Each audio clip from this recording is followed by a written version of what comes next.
200 plus years, and we get to be alive at a time to see it fall.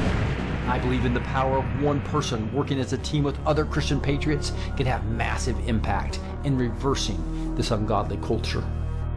I believe that we have an omniscient, omnipresent, and omnipotent God that has put his hand on this moment in time to deny the timeline of the enemy and is about to heal our land. This is Rick, your host, and I believe that God has called me to empower Christian patriots with truth. Join us now for the Blessed Teach Show, and let's see what God is doing today.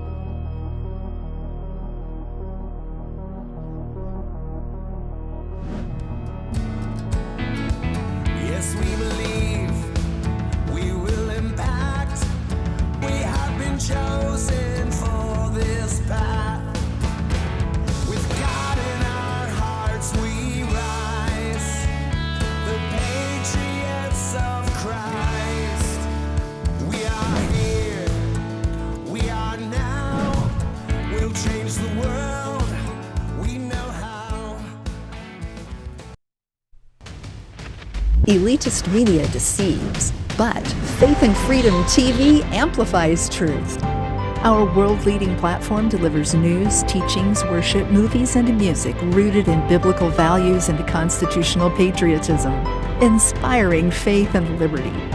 We inspire, equip, and amplify Christian patriots to share powerful stories of faith, family, and freedom. With live events, thousands of on-demand videos, and access on Roku, Fire TV, Apple TV, Android, and iOS, we're transforming culture globally for God and country. New content is coming to ignite faith. Join our mission to counter deception. Visit faithandfreedom.tv and download the Faith and Freedom TV app today.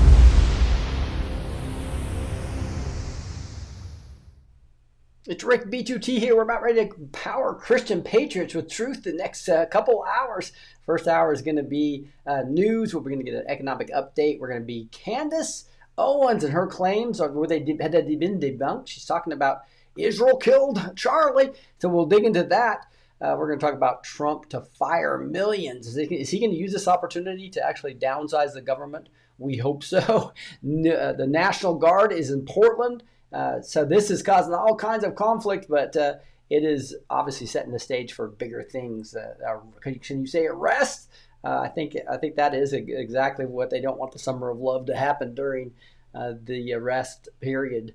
Word and Worship is going to be on a different channel. Remember, this is Yom Kippur. It's the most holy day of the year for Israel, for the biblical feasts, right? So of the 7 biblical feasts, this is the Feast of Atonement or Yom Kippur. So we're going to be teaching on that. What's that mean to Christians? How does that apply to you? That's all going to be on the second hour on, again, the Word and Worship channel. It's Word with the N Worship channel. So come over there and join us there. But let's dig in to Candace claims, okay? Because that's a great place to start and dig in to what's going on here with some breaking news. And if you look at this, here's some people talking about the Candace Owens claim that Israel, that Charlie was so sick of Israel and being pressured by Israel that he was going to abandon his stance and come out against Israel, and that 48 hours later he was dead, right? Now that is some big claims, especially when we have so much on video and so much information about his stances. And I wanted to dig into that with you to see what you think about her claims, because she's very convincing. She's an incredibly good communicator. That's why I fell in love with her early on, when she was such a bold conservative fighting as a African American woman, right, for the truth. And she really did. And like a lot of us, we all got awakened to different things, and we boldly came out and used our skills to get the information out there, like you did probably as a digital soldier and with your friends and family, and like many of us have been behind the camera as well. But what happened is many of the truthers went down the anti-Israel hole to the point where, yes, the deep state and Mossad and Rothschilds are bad. And then they expanded that to all of Israel and the whole state of Israel and everybody in Israel. It's like, wow, okay. And it became a mind rot that really has. And so is Candace part of that, or what? Or what's happening? Tucker Carlson, Stu Peters. Well, here's some analysis. So let's dig into it. This is some person that said, and Candace wants you to believe she was Charlie's loyal friend to the very end. Not only did she not appear once on the Charlie Kirk show for over a year, not only was she absent from Turning Point USA events, but Charlie also did not respect a single one of her, did not repost a single one of her posts during that entire time. What's that tell you? Now, again, if you go back to 2024, Candace was on tour with him, and that was spring and before, right? But in the last year and a half or so, there was a departure because of Candace's just massive anti-Israel stances, which is completely opposite of Charlie. Charlie's saying, I'm trying to work on this Candace situation, but all of a sudden, Candace is trying to say that he was going to bring Candace back, stand up for himself, and turn on Israel. And is that true? Well, that's probably not. If you just look at when she attended events, as an example, Charlie Kirk last retweeted of Candace Owens on X occurred on March 22nd, 2024, just before the professional relationship soured due to public disagreements over Owens' views on Israel and her departure from the Daily Wire in March 2024.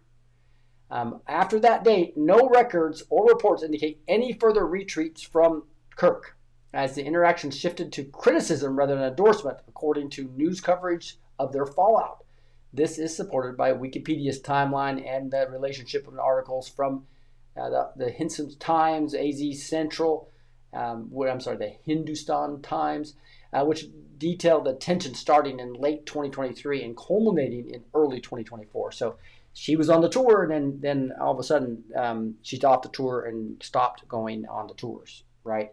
And pretty much had the breakup. Doesn't mean they still weren't friends. Charlie made that very clear in a video, in an interview, when they said, "What's your relationship with Candace Owens?" He goes, "We don't agree with each other on many things, and but that doesn't mean she's not my friend. She was there when I met my wife. She was at my wedding, right?" So there's no question that they remained friends, but not the deep, close friends. And all of a sudden, he's going to throw Israel under the bus and bring Candace back. That story does not seem to hold water. So let's dig in a little deeper. Here's Charlie's letter to Israel. It's one of the most damning indictments on Candace Owens ever. The letter is dripping with love for Israel and frustration for its failure on social media. Charlie outlines it in painstaking detail how they must change their social media game. So this is Charlie sending an email to Israel that outlines, guys, you are getting pounded. I'm getting pounded when I go to college campuses with all these pro-Palestinian people, because they're getting pounded. They're impeding you so badly on social media, and everything from Israel's not good. You need to revamp your whole strategy. And it's very bold. And this will take a little bit longer to read than what I'd want, but I'm going to take some key portions of this out. And it says that one of my greatest joys as a Christian is advocating for Israel and forming alliances with the Jews in the fight to protect Judeo-Christian civilization. Most recently, I'm proud to have taken over Ambassador Huckabee's show on TBN, where we continually support Israel and the Jewish people. So here he is writing a letter to Israel, and he's just frustrated with them about their lack of social media and what's happening here. So I often spend half my time on these campuses tours defending Jews in Israel, which I'm proud to do because I love Israel and I love the Jewish faith. I spent endless hours with Dennis Prager over the years studying the Torah. Sometimes it feels like I'm defending Israel in public more than your own government.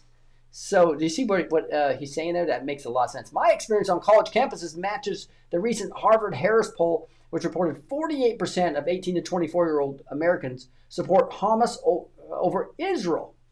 Even in young MAGA circles, Israel is losing support. We are getting huge crowds, 4,000, 5,000 students on some college campus tours. My campus visits are becoming like rock concert atmosphere filled with conservative patriots. Yet on these campus visits, I'm constantly confronted with, and he goes to the next page, where it says, Israel is an apartheid state. Why Israel conduct ethnic cleansing? Why is America subsidizing Israel genocide against the Palestinian people? Is American aid helping to subsidize Israel's free health care? Israel and Jews are running U.S. foreign policy. Israel and Jews are responsible for 9/11. Defending Israel is not in our U.S. national interest. Why is Israel trying to drag us into war in the Middle East? So these are all these bombardment that the social media are socializing these kids with. And then Charlie's getting hit with them. And so he's mad and frustrated that he's having to do all the defending. And he wants Israel to put their money and energy into a whole new social media strategy. And they just did that, by the way. They listened to Charlie, and they rolled out this huge campaign to basically re-energize the truth that they feel is the truth out to the social media platforms, which is interesting. Now, we know that the Mossad and the control over media is a different issue, right? This is basically trying to do the basic stuff that we all know is true about Israel, and that I teach a lot on. We're going to be studying tonight on the Word and Worship channel, Yom Kippur. It is the most holy day of the year. It's the one day the priest went in to the Holy of Holies, right? So this is a big deal. God told us to celebrate that. So we're going to be teaching on that tonight on the Word and Worship channel. So let's go there as an example. But he's basically talking about we have to do different things. He says, I strongly suggest Israel not always depend on subcontracting their information war efforts to surrogates in America. Mr. Prime Minister, so he's talking to Netanyahu, I urge you to revamp your information warfare strategy from top to bottom. Sometimes the impression is given that Israel thinks everyone hates them, so why care about winning over the hearts and minds? If there's any truth to this impression, I urge you to consider that social media and podcasts is where you fight for the hearts and minds of the younger generation. Obviously, all this negative Israel propaganda on social media easily translates into pro-Hamas, free Palestine sentiments on many college campuses. Here are some unsolicited recommendations my team and I suggest for your open-minded to do a communication reset. And then Charlie gives some detailed ways that they could actually do a much better job of helping unbrainwash the college kids that are getting leftist ideology all over the place, and now social media on the Palestinian issue is emphasizing it. So this whole letter just shows that Charlie Kirk was had a good relationship with Netanyahu and was a huge supporter of him, and he's giving him advice on how to fight this issue. And then again, that totally debunks what Candace Owens says, that Charlie was about completely. He was done with Israel. He was going to reverse his stances, and he was going to bring Candace back. And that's why the Israel security team killed him, right? First of all, that's not the Israeli security team. That security team was owned by an FBI agent and a former FBI agent. It had not even close ties at all to Israel. They had some ties in training and stuff like that into the same locations, but there's no direct ties whatsoever to his team and Israel, unlike what Stu Peters says, right? That's completely debunked and wrong. Just do your own, go to Grok or ChatGPT and ask them detailed questions about what's true and not, and get details and think for yourself. Don't believe what ChatGPT or Grok tell you, but allow that to give you the links to items to see what people are saying and be able to evaluate things. Does that make sense? It's a great fact checker from you asking it the correct questions. So you can use AI in a really effective way to find things. Just don't ask it questions and try to do the thinking for you. That's where people go astray quite a bit. And here's another example where a Jewish person asked him a question about Candace Owens. So let's listen. Thank you for coming, Charlie. And I had a quick question about anti-Semitism online. Another question here they asked about Candace Owens. And, I'm a big fan of you. I was a big fan of her. But she's obviously been going down this anti-Semitic bent. And through her, I'm kind of finding out about these other characters online, like Nick Fuentes. I'm sure you've heard of him. And these people, they've been active for a long time, and it seems like they've just been ignored, which is working, but now they're kind of surging in popularity. And as someone who, I enjoy watching your debates, Are they people you'd be willing to engage with and maybe shut them down in a way through a debate or something like that?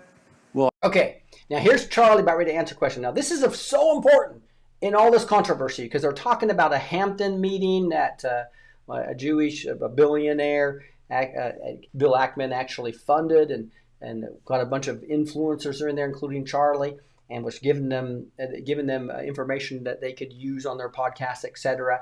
And there I believe a complete lies came out of there later saying things that happened that didn't happen. So but the sources that Candace uses are some of these left-wing sources and some people that came from that area supposedly saying that Ackman and he got in a fight. And that would have been in early August. Okay. This is August 21st, 2025.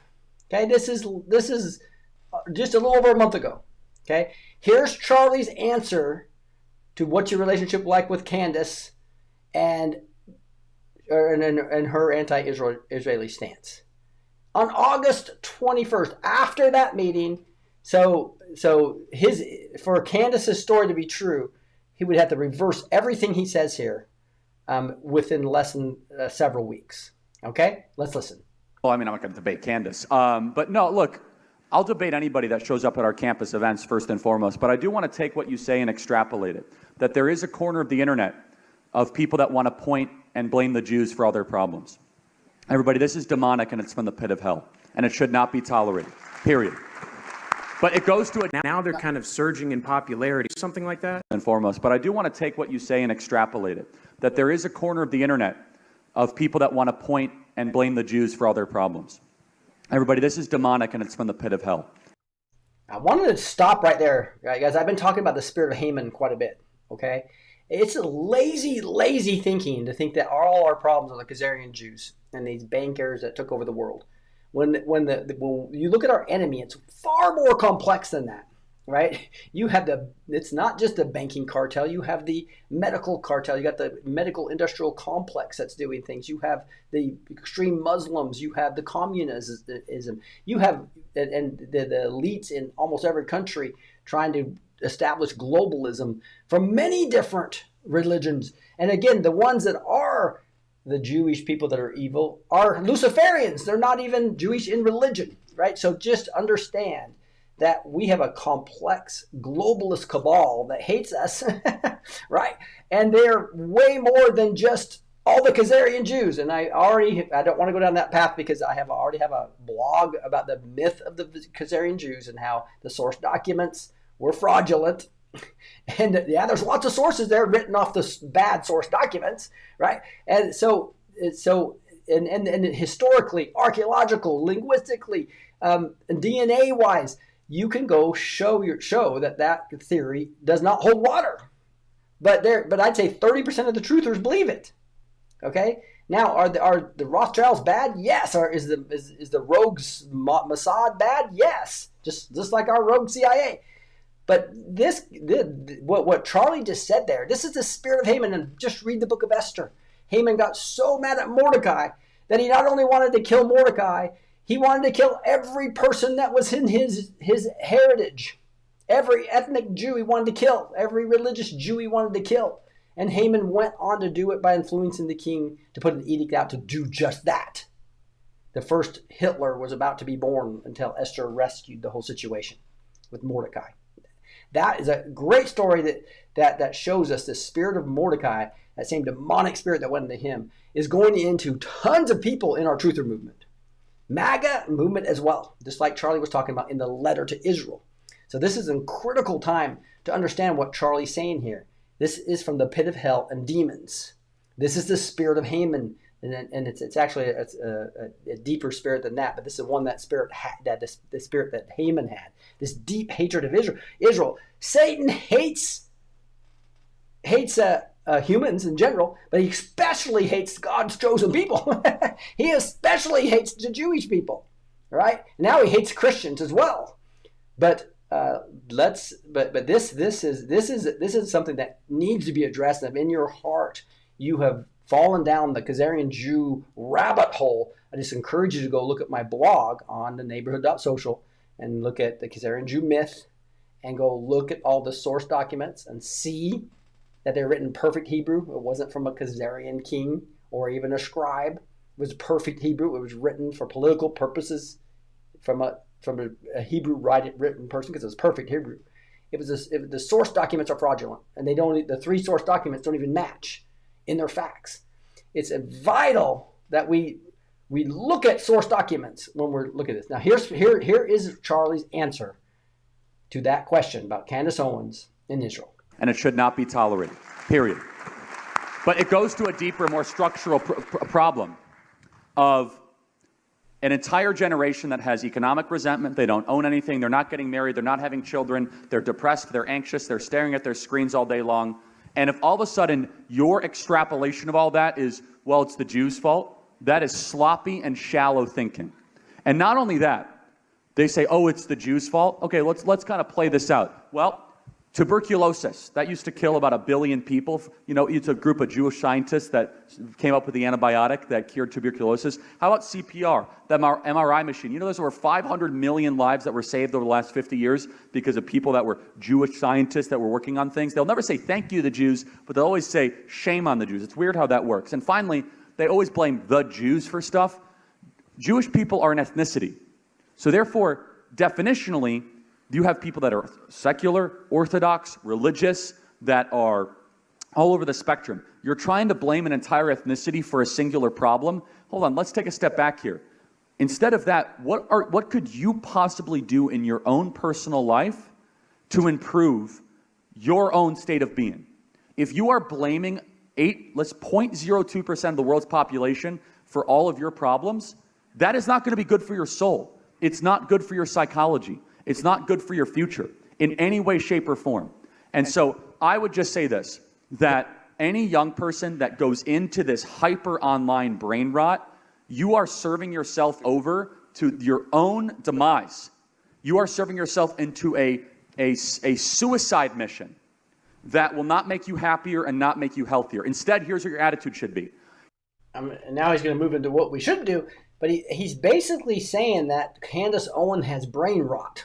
Do you understand that? She is a young person, not the young. I know he's talking about the college students in general, but she's gone down just like Stu Peters, just like Tucker Carlson, just like many of these people. The health ranger, Adams, has gone down the same path. The spirit of Haman's hit them, and they can't think clearly about this issue. Again, I do not support Israel on everything they're doing, and neither should you. I don't support the Rothschild. I don't support the Mossad, and especially the rogue parts of the Mossad. But I certainly know that Trump's fighting the deep state, and there's people in Israel fighting this deep state as well. Okay, so this is lazy thinking that all our problems are the Jewish people, and that's where these people have fallen into. Tucker Carlson interviewed a Palestinian supposed Christian that hated the Jews. It's like, are you kidding me? There's thousands and thousands of pastors he could have, that are Christian pastors that he could have, that live in Israel, or even part of they vote, but he chooses a Palestinian Christian who's basically bowed down to Hamas and the leaders to say what they want them to say. And he doesn't interview any. What happened to fair and balance? I guess the Tucker Carlson show doesn't have fair and balance anymore when it comes to Israel. Not at all. So anyway, now he's telling here's Charlie's advice on how we should live. And this is kind of advice to Candace Owens, his friend, who he said he remains friends with, but he disagrees with sharply. You're actually like, I can't. Again, this is August 25th of this year. Okay, so Candace Owens' statement that he got pissed off in early August at the Jewish donor at the Hampton meeting. No, those were false reports from most likely. At least there's conflicting reports coming out of that. But clearly, this is after that meeting. Charlie still, and in the letter, we have tons of information now. Can't own stuff. I got it. Can't own a home. That not getting married. I don't know who to date. He said, wow, the challenges are immense. I'm going to now overcome all those challenges and go on an adventure. I'm going to prove everyone wrong.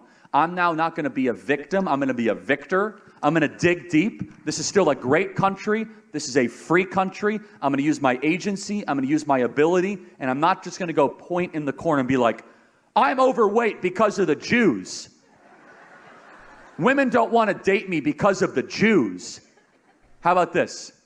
As Jordan Peterson would say, sit up straight with your shoulders back, follow the rules for life, make yourself interesting, learn something new every single day, and instead of pointing at a small group of people and engaging in this brain rot, become a better person. You'll be a happier and healthier, more joyful and productive person because of it. Woo! So that is interesting, isn't it? So that and here's another is Lance Wallnau, who's on Faith and Freedom TV, by the way. Amanda Grace is coming on. We got Donnie Clement coming on. So make sure you bookmark faithandfreedom.tv. That's faith with the N, freedom.tv. Lance Wallnau has his show on here as well. Any Christian or movement leader in MAGA who is a believer that believes that Israel is your enemy and that the Jewish people are somehow your enemy opens you up to a spirit of deception, especially that. There's something particularly pernicious and toxic. And what I've noticed is the voices that I most have enjoyed and rely on, when they start going off on Israel, and they bring it into Charlie Kirk's situation. So you've got some leaders that are trying to connect Bibi Netanyahu to the assassination. You understand how crazy that is? Crazy to you, but not to them, because they've already let their brain be open to that demon, that the Jews are the conspiracy behind everything. You say I'm crazy. I'm not. In various ways, if you've opened yourself up to that, like Candace Owens, for instance, then what comes out of you later on is a deceiving spirit that she's in agreement with, and it leads to conspiracy theories of different iterations. Yeah, I think that's important to see these different people and seeing what they're seeing. Any Christian. Again, this comes back down to that spirit of Haman I'm talking about, right? That you got to be really careful of, guys, because the truther movement, Satan knows that that's a powerful movement. And people are coming up against his globalist plan. So now he has to go try to infiltrate that movement. And obviously that's part of what he's done. Now here's another one, just talk about the sources that she got some of this information from. Let's listen to that. Ackman was putting tremendous pressure on Charlie to change his views on Israel because Charlie had decided he didn't support Israel anymore. And this is what Candace is telling the world. He wasn't in front of the Jews. And Candace Owens says that she got that information from a report on the far, far left news site called Gray Zone, which quotes an anti-Israel hater named Max Blumenthal, who quotes unnamed sources, except for one source, that said Ackman was doing this. And the one source is Natasha Hounsdorf of UK Lawyers for Israel, who was there and, according to Candace Owens, was screaming at Bill Ackman was screaming at Charlie Kirk at Bill Ackman's meeting in the Hamptons. The New York Post just got a hold of Natasha Hausdorff, who denies it all and says it's categorically untrue. Whoever made that accusation is absolutely lying. I was there. There was no yelling. They like each other. And yet, Candace Owens is puking out this lie on her podcast, and it's been seen millions of times. Yeah, and I just want to get to this. The reason this is important to me, guys, is because Candace Owens, I loved her. Many of us love her because of her conservative stances on so many things. But this brain rot has happened, and you can't think clearly. I really believe that this is part of that spirit of Haman that we need to be real careful of. She's very convincing and will show you things. Stu Peters has the same thing. Be careful of who you follow. That's part of what Q talked about all the time. And there's tons of evidence right now. There are conflicting reports on that Hampton meeting. But even Bill Ackman gave some text messages that showed that Charlie was inviting him to his home after this meeting. Okay? So they didn't get in some heated argument, and Charlie hated him, and Charlie was trying to abandon all his views on Israel. When we have thousands of hours of his defense of Israel, and he studied under Prager, he does all the apologetic stuff. He actually, you can watch videos, search Charlie Kirk Sabbath, and you'll see all kinds of him of obeying the Sabbath, to have that day of rest, right? Because he studied the Torah and thought that was important. And now he was doing some stuff with the rosaries and stuff like that. What Candace is claiming, I haven't heard that from anybody but Candace, and that Candace told him he was too smart to be a Protestant. It's like, what? So that, talk about, if you're a Protestant watching Candace Owens, she thinks that you're an idiot because you should be a Catholic instead, right? So that's, I just want to make sure everybody understands. Be careful of what Candace is saying. Because I believe there's a spirit behind it, and so does Lance Wall now. And so I've been saying that for quite a time, right? About this whole the anti-Semitism and the spirit of Haman that's out there. All right, let's continue, because there's a bunch more to cover here. That's exciting. Let me go to this screen so I can show you why she hates Jews and why she hates Israel and why she's talking about Charlie Kirk. I don't really know.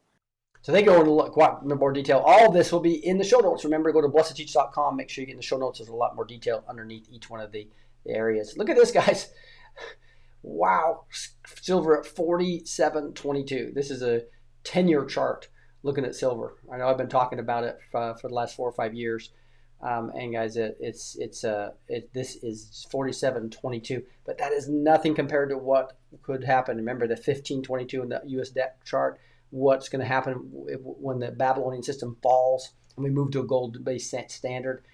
This is why I tell you guys, get your free consultation and just understand it's free. You don't have to buy anything, right? Just get a free consultation from Kirk Elliott. He's got great people that can help you understand the difference between IRA and a 401k, what you could do with them, what you can do with cash, what are some other investment options you have, what you can do with stock later. Just get advice from him.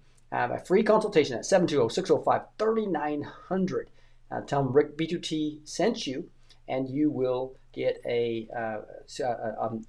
get scheduled quicker. So again, he'll prioritize your scheduling. 720-605-3900, and tell them Rick B2T sent you.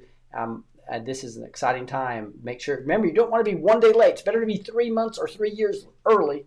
You're 1 day late. Once the explosion happens, you won't be able to get silver. But it's an exciting times to see what he's doing against the Fed. Trump is what he's doing, and all the signaling he's doing with crypto. And again, the other place to potentially look at hedging your bets is potentially looking in. And Kirk Elliott's going to be coming on to get a little more detail on the battle with the Fed and what's going on right there. And what's happening with the tariffs and new economic data. It's quite amazing how he's fighting this battle. That's Kirk Elliott. And the other place was Dong. That's what many people are talking about, another potential investment during this crisis. Nick Sator saying, breaking, FBI Director Kash Patel confirms the FBI has fully cut ties with ADL after they labeled Turning Point and Christian Identity as hate terror groups. So this is that anti-defamation league that just turned completely left-wing. James Comey brought in ADL and used their labels as an excuse to spy on and harass conservative groups like Turning Point USA. James Comey wrote love letters to ADL and embedded FBI agents with them, a group that ran disgraceful ops spying on Americans, Patel said.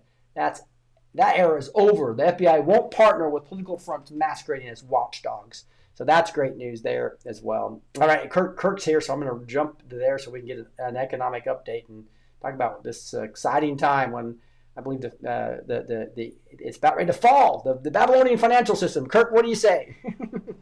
Oh boy, it's been a wild couple of days. So yesterday it was really quite surreal. I got to be on the White House communications call to the Senate. Right. Woo! And Okay. I got to listen in, and this was earlier on in the day, and they were basically saying, we're going to shut down the government tonight. Right. Yeah. So as the media was talking, are they going to shut it down or not? It's like, all right, I already heard Trump's doing it.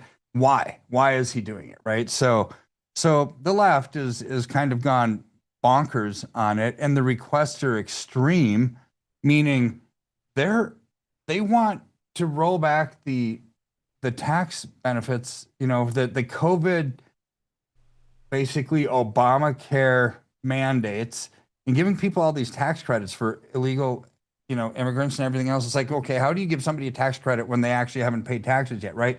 But they want 1.5 trillion. It's like, wait, the government's shutting down because they've run out of money, and you're actually not going to even to keep play it ball open, we're going to unless spend you more. unless you get 1.5 trillion. Are you joking? Right. So I knew it wasn't going to go, but here's where it gets interesting, right? So you start to piece these things together. Starting in 2 days, according to Catherine Levitt, everyone's going to start to get laid off. 750,000 federal workers are going to be furloughed. Woo. Right, which means they're not fired. It just means they aren't working right now. And the rules are, it's like once you open up the government again, they get back pay. It's like, all right. But here's the thing. We all know and have heard how incredibly difficult it is to fire a federal employee. It really can't be done, right? But if the government shut down, they can fire whoever they want and they don't have to rehire them. So maybe this is part of a plan, right? To actually get rid of people without recourse, right? Because you've got to trim government. If we are ever going to succeed as a country and have our deficit spending decrease and actually be profitable again, you can't have all the excessive waste. You simply just can't, right? So this is all happening. This chaos of the government shutdown, everything that's happening is starting to do some crazy things. It's starting to propel gold and silver through the roof, along with normal supply and demand issues. So what has happened since the last time we did a show, basically he's the chief commodity strategist at TD Securities.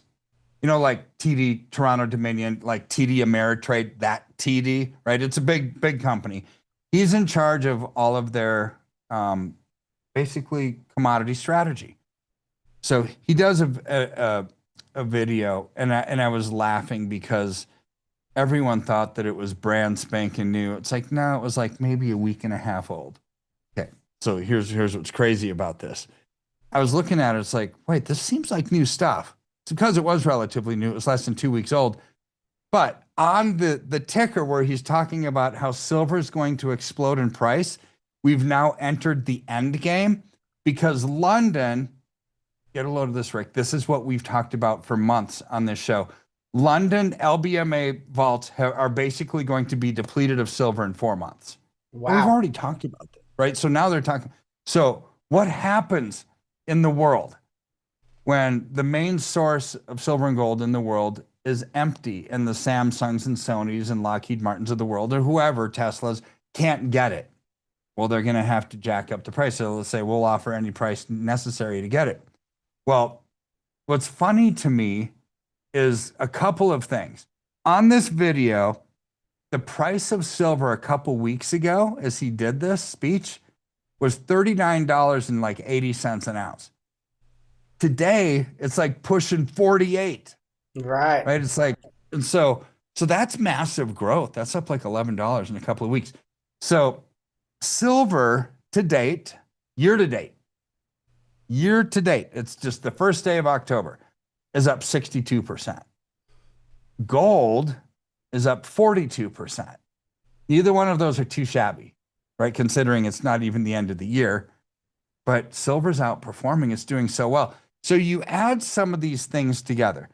This gentleman from TD Securities talking about how silver is going to be depleted in 4 months. Well, what's that? October, November, December, January. So by February, silver is going to be gone. What else happens in February?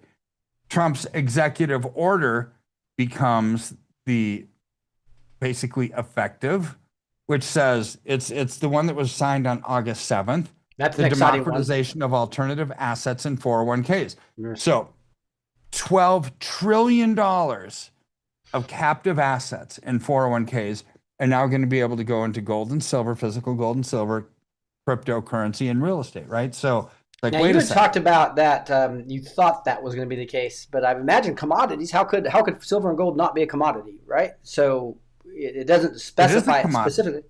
It is, right? Yeah. So I mean, it is a commodity. right. How do I So how now do in I a know? 401k where you're usually trapped to only be able to do securities, Trump's saying no, you can do commodities now, which opens up gold Mhm. and silver to all your 401ks, right? That's Yeah. the trillions you're I talking mean, about. Yeah. so a commodity is a thing, right? A commodity is so if you have gold or silver and you don't take delivery of it within 28 days, it becomes a security, right? Mhm. So pre to something becoming a security, it's a commodity, right? So yes, it's a commodity, but how else do we know? The CFTC, the Commodity Futures Trading Commission. Okay, gold and silver are listed on it, right? It's commodity, right? So this is what's really interesting to me is those two things are happening at around the exact same week. Mhm. So there's going to be very little. Rick, I'm telling you now, these two things happening at the same time, there won't be enough silver. There's Yeah. simply not going to be enough silver. Now, if that weren't enough, what's amazing to me is we've seen stratospheric growth in silver from 3.5 years ago.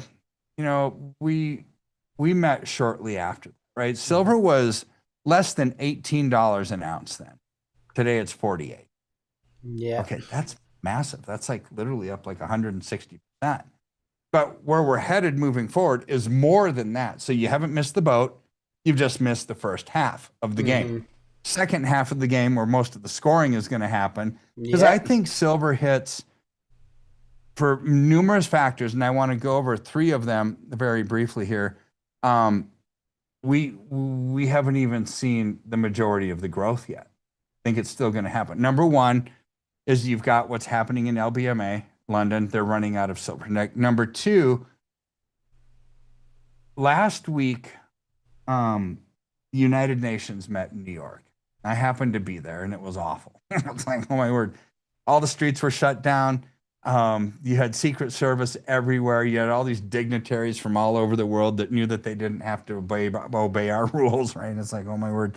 So it was an absolute chaos. While they were speaking, and we all saw Trump's speech, he like gave it to him, right? He just like He did. He unloaded on them. delivered. It's like, okay, UN, you're a bunch of evil people and globalists, and you hate America, and you're speaking on our soil, and so I'm going to tell you what I really think of you. That was the gist of his speech, right? While he was doing that, the G7 nations made an announcement. G7 is the largest seven, economies in the world. It'd be like Germany, Japan, United States, whatever. So what are they going to do? They're sick and tired of China controlling the commodities and raw materials and rare earth metals. And so they want to put a price floor on commodities, a price floor. So the Western nations don't get hurt when China tries to dump this stuff that they're the main manufacturer of and cause the price to go down. Well, then they can arbitrarily start manipulating price. So the Western nations, the G7, don't want that manipulation anymore. They want to put a price floor on it. A price floor, the estimates now are that would put copper to $9, which is, people might say, so what? Well, just know that that's a huge thing. And silver to 144. 144. It's 48 right now. So the best is still yet to come. So a price floor would drive the price. We've seen up 160%. Well, this puts it up well over 200% moving forward, just at that estimate. And it's like, okay, you haven't missed the boat.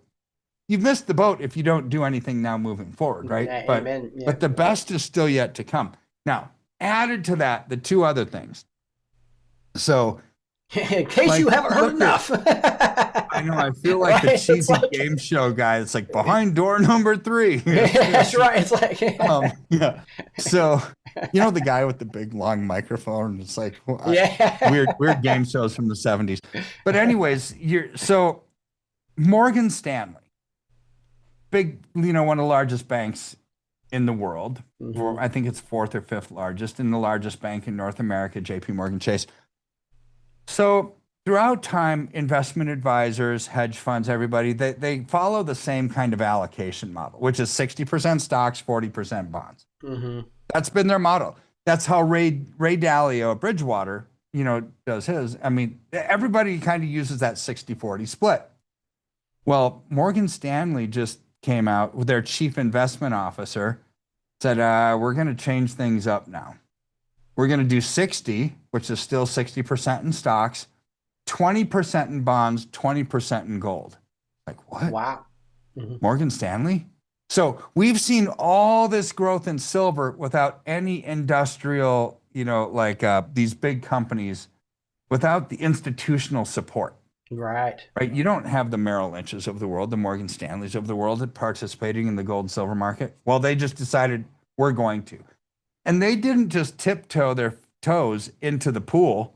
They did like a cannonball off the deep end. It's like, we're going from 0 to 20%. Right. That's a lot. Now, not only did they do it, but Jeffrey Gundlach, he's billionaire, multi-billionaire bond investor. He's known as the bond king, right? He's like a guru when it comes to this fixed index space, fixed market. So what does he say? And he sells bonds. He's a bond investor. This is what he does. Guess what? His new allocation model is? 25% into stocks, 25% into bonds, 25% into cash, 25% into gold. Wow. So we're starting to see massive institutional players now entering the gold and silver market, where 3 weeks ago, Rick, we talked about how Saudi Arabia and their sovereign wealth fund started tiptoeing their way into the physical silver market as well. Mm-hmm. Right? So it's like, now other countries are going to start to follow suit. We're starting to imagine what happens when we've seen silver do what it's done over the last 3 years, which is nothing less than extraordinary, without any institutional support. Now that it's hitting mainstream, and you're going to start to see it on the CNBCs of the world and the MSNBCs and the Fox business, they're going to start talking about it. In a world where there's no guarantee, it's like my guarantee. They will start talking about it because they're hitting all-time highs. And people will say, well, Kirk, why would I invest in anything if we're close to an all-time high? Isn't that when you should sell? Okay, let me answer it this way. People were asking the same thing about gold 3 months ago when it hit an all-time high. Now where is it? Right. They keep hitting all-time high after all-time high after all-time high after. I mean, because the fundamentals that caused its growth haven't changed. Until they do, you're just going to keep getting a new series of all-time highs. Right? So this is where we are in the metals market. I have never been so excited about where gold and silver is going, because when you have this government shutdown, which is like the Black Swan event that came up, right? It's like Black Swan is something unforeseen. Well, how are we going to respond to that? Massive amounts of unemployment. You're going to have to lower interest rates to stimulate the economy after the next month. The next employment numbers are going to look brutal. They're going to blame Trump for it. Well, of course they're going to be brutal if you're furloughing 750,000 people. Yeah, exactly. I mean, it's going to be brutal. So when those numbers come out, the Fed is going to have to lower interest rates. When you lower interest rates, gold and silver go up. So I'm looking at this. It's like, this is an amazing time to be ahead of the curve, right? And be proactive rather than reactive. You know what's real scary? Is you didn't even talk about what I talk about every time. It's the Babylonian reset and going to the gold standard. It's like this is like the perfect storm, and we haven't talked about the big one yet. I mean, so let me go down that road real quick. Okay. So 4 days ago, the Prime Minister of the United Kingdom gave a speech. And what did he say? So in this speech, and you can watch it, I would just Google Prime Minister Mark of the Beast. Or DuckDuckGo, or so DuckDuckGo or whatever you want to use, start page, whatever. So in this speech, he said, by the end of this parliamentary session, you will not be able to work in the United Kingdom without a digital ID. Wow. So it's not just buying and selling.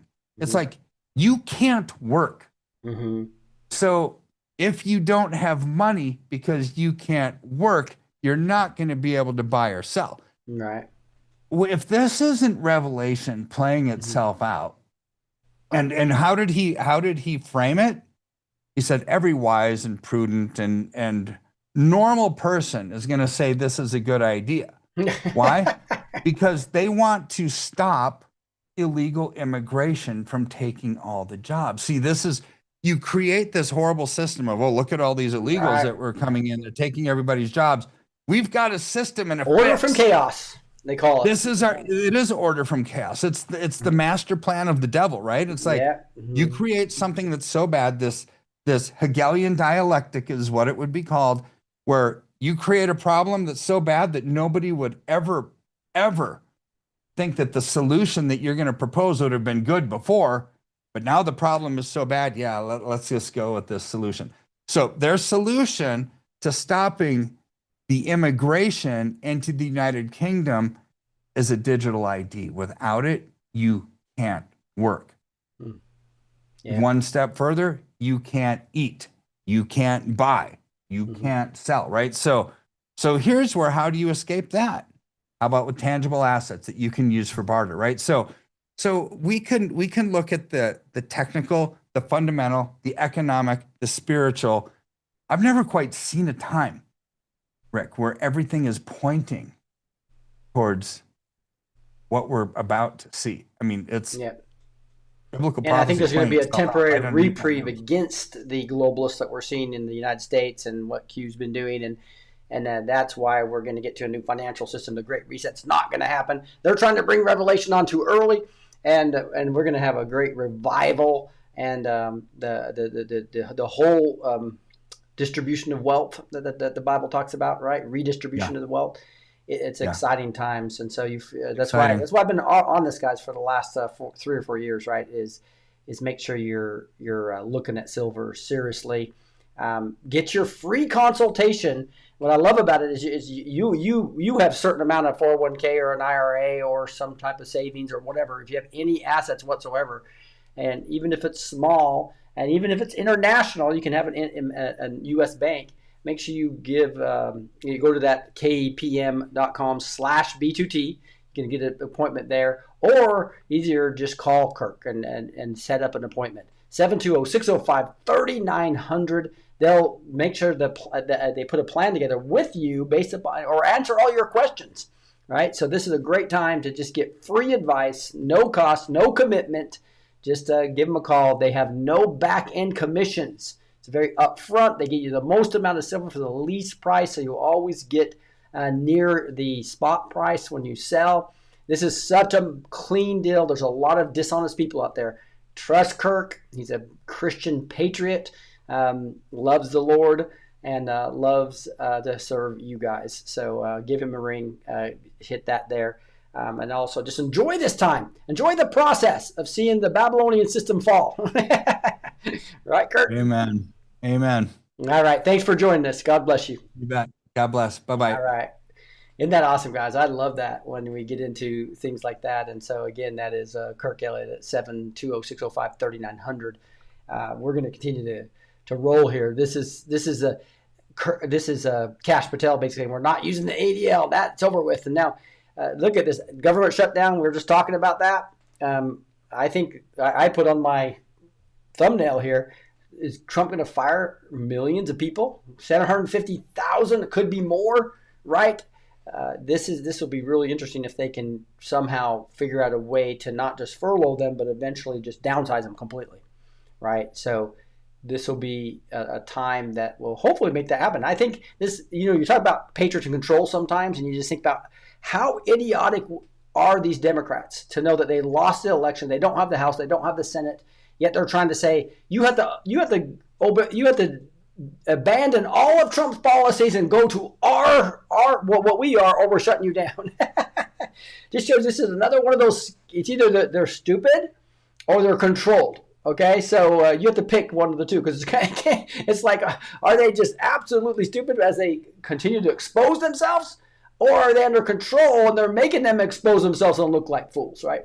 I know if you saw Trump, I did decide not to play it, but Trump had a lot of stuff that I was just laughing last night because the day before he showed he showed Jeffries with a mustache and a Mexican hat on and music going, and they said Trump plays a racist video, and then he goes to on yesterday going talking about that to MSNBC, how about evil Trump is, and Trump takes that video and puts himself with Mexican hats and puts a mustache on him again, and then starts playing all this music. So it's like he's a master troller, and he's about ready. He just got them right where he wants them, right? I think they're just making mistake after mistake, whether that's controlled or not. Boy, is it beautiful to watch. This is part of what it doesn't mean not get involved when he says get the popcorn, and it's like enjoy your life while all the stress is going on, this chaos is going on. Enjoy your life. Be involved, fight, be a digital soldier, but also get your popcorn out, right? It's fun to watch what's going on right now. And here's Trump saying Maxine Waters admitted that she is demanding health care for illegal aliens, and it's going to be top of the line, taking American taxpayers' health care away from them. And so that is Trump's right on when he's talking about this. Trump had been to put $18 billion in New York City infrastructure projects on hold due to Democrat shutdown. So who's this hurting, right? It's and so now you've got Madame, the communists about ready to go in there. I think that's another one of those, they're idiots or under control again to show what would happen if we let Democratic leadership go into this. And so that's what, again, this is a way to expose them that are controlled by the elites, but also the rhinos. And the rhinos have to come in and play. Here's Stephen Miller, just awesome in his statements. Let's listen. Well, the Democrat Party has become a party that openly aids and encourages and foments violence. You know, we all lived through the unspeakable tragedy of nearly two nearly successful assassination attempts on President Trump. A bullet came within a centimeter of taking his life. We watched in agony and horror as a crazed left-wing terrorist murdered Charlie Kirk just while he's giving a speech, having a debate on a college campus. We watched the United Healthcare CEO get gunned down in cold blood. We saw just days ago a sniper try to take out ICE officers. And what do all of these killers and assassins have in common? They've been radicalized by Democrat Party rhetoric that describes anyone who doesn't share their warped, twisted worldview as fascists, worthy, by implication, of execution. They are using this language to mark people, to put a target on them. And then on top of all of that, what else do they do? When Antifa, when these left-wing terrorists attack our law enforcement, Democrat judges won't put them in jail. Democrat-led police departments refuse to arrest them. Democrat mayors and governors refuse to pursue them. So when violence is openly occurring against the targets that they have named and identified, they will not arrest the violent agitators. He continues, but it's awesome to see the fight in this administration. Here's Donald Trump saying, the governor of Oregon must be living in a dream world. Portland is a never-ending disaster. Many people have been badly hurt and even killed. It is run like third world country. We're only going in because as American patriots, we have no choice. Law and order must prevail in our cities and everywhere else. So it's happening, guys. Here's Donald Trump as well saying, I determined on the September 27th when I activated and called into service the National Guard in Oregon. So here's the NG, the National Guard, that Q Drops talks all about. The military is the only way. Going to these major cities where the summer of love, was in the worst conditions. It says, conditions continue to deteriorate into lawless mayhem. Our great federal law enforcement officers have not been able to enforce the laws in Oregon. Antifa and the radical left architects or anarchists have been viciously attacking our federal law enforcement officers, men and women, who are simply doing their job, protecting federal property and enforcing federal immigration laws and the rule of law. We will never allow mobs to take over the streets, burn our cities, and destroy America. The National Guard is now in place and has been dedicated to restoring law and order and ending the chaos, death, and destruction. We are a nation of law, and we will prevail. Thank you for your attention to this matter, President DJT. All right. It looks like Hamas is signaling it could reject Trump's Gaza peace plan, which is amazing because they had Qatar on board, Egypt on board, all these Middle Eastern nations on board, right? And to actually take that 20-point plan, which is pretty much their only rescue for their lives, shows how these guys want to just continue to be able to destroy and murder Jews, right? That plan allows them to survive, but they're going to go down to their death. That's what they're taught to do.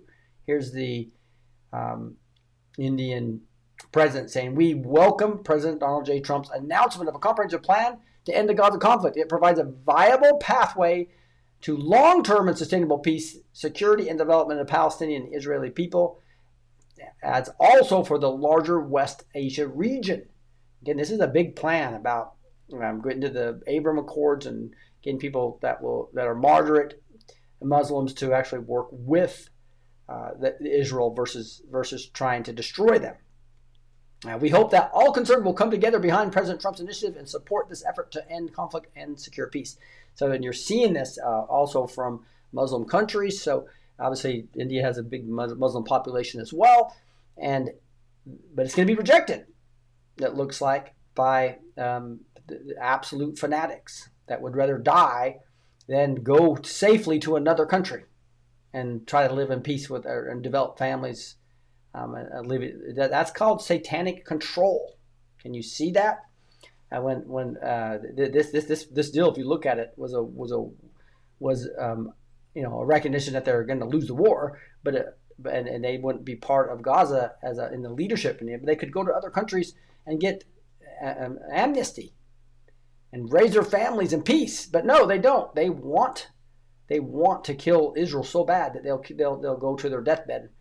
That is a satanic stance they take, right? Here's the Babylon Bee making fun of it, just telling truth through humor. Hamas rejects deal to end genocide after learning it would require them to stop killing Jews.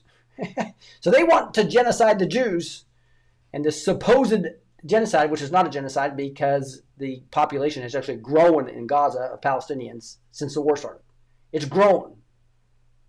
They've had more babies and more lives born than deaths there. Just go look at the stats. It's the genocide would have been dropping bombs on the entire area.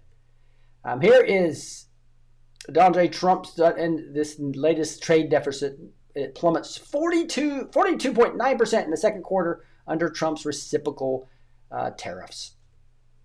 Supreme Court lets the federal governor Lisa Cook keep job pending January or argument. So this is a loss for Trump. He wanted her replaced before the next Fed meeting. So they're saying no. We'll hear oral arguments of why Trump thinks he has the authority to fire her in January. What this shows, guys, is this is what I was telling you from the beginning. This is the exposing that the Federal Reserve is not federal because Trump has no control over them, right? It's the fact that he cannot do anything with Powell. He can't even do anything with the governor on the board. So the governor, Lisa Cook, he can't fire, even when he had cause, right? So he has to go. So this shows that and hopefully people will wake up and start investigating what? The President of the United States, who got elected by all of us, can't even replace the people on the board, not let alone the chairman. It's like, so why? Because it's not federal. It's an international banking cartel. Okay, that's what it is. Here's Trump just saying, I really believe, that Jerome Too Late Powell is an obstructionist.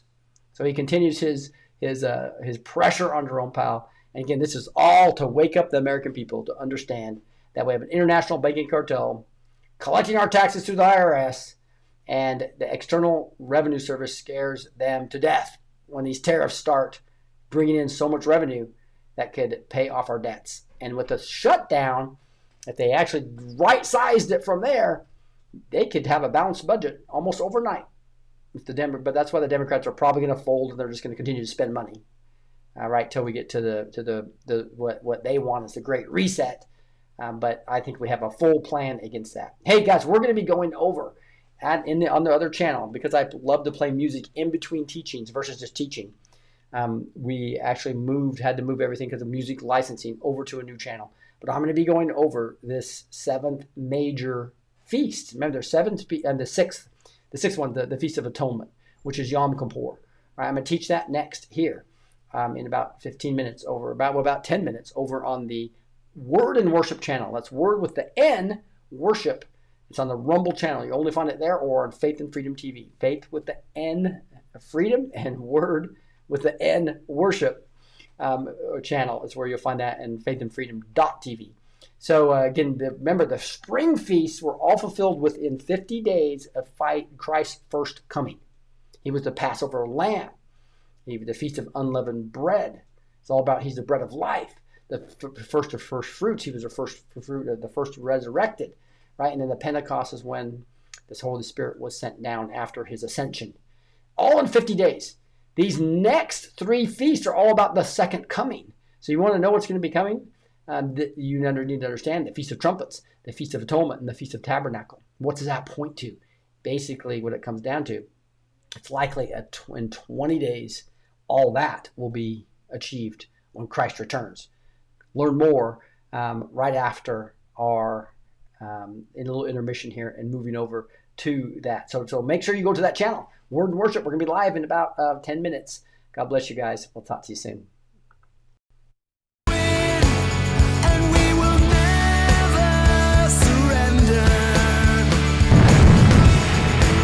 Christian soldiers, we are in this together.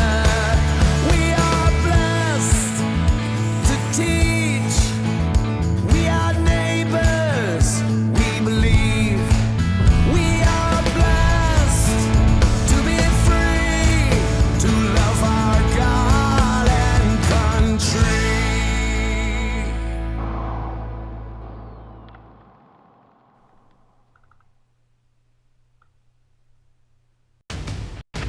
Elitist media deceives, but Faith and Freedom TV amplifies truth.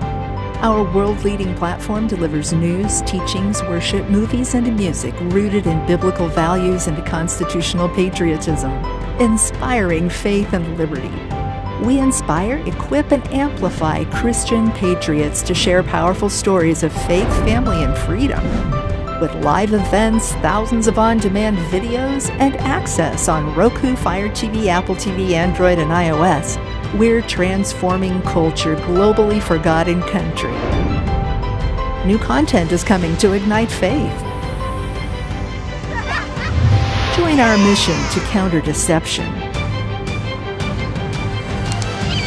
Visit faithandfreedom.tv and download the Faith and Freedom TV app today.